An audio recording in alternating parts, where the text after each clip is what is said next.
Have you ever been sitting in a meeting, listening, taking it in, and suddenly you realize, oh man, I don't even get that. I don't understand. And you know exactly what you want to ask. But then in about 3 seconds, your brain starts ticking and your thoughts start going. And it's like, oh, I should actually know this. Or, man, if I ask that, everybody's going to know that I missed it. Or, I'll figure it out later, right? So you smile and you nod and, act like you know what's going on, but you missed something really probably important, at least for your own understanding. And then you leave and you're still confused.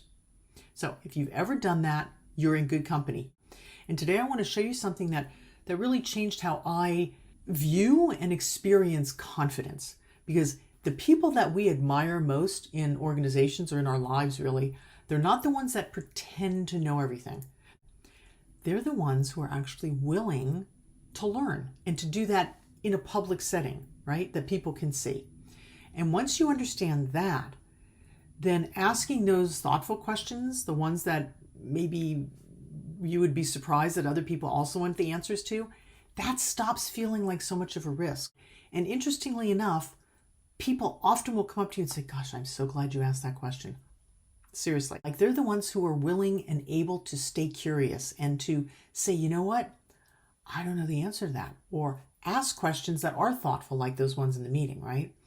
So the people who care more about understanding, about what's going on, learning, they're the ones that really grow. And that's more important to them than protecting some kind of an image. And what we're going to talk about is why asking just one simple question can feel so incredibly difficult.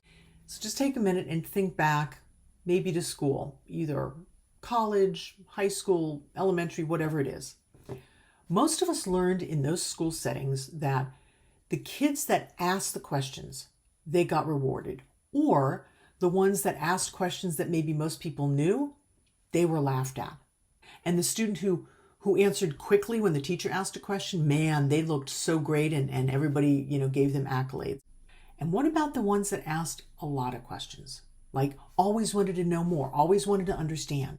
So whatever the scenario was, we had training very early on in our relationship to asking questions. Often when you ask questions, people think that they're being judged. They feel like you're accusing them. They might think that you haven't been listening. There's this whole ecosystem around questions. What we do learn is that asking questions is risky business.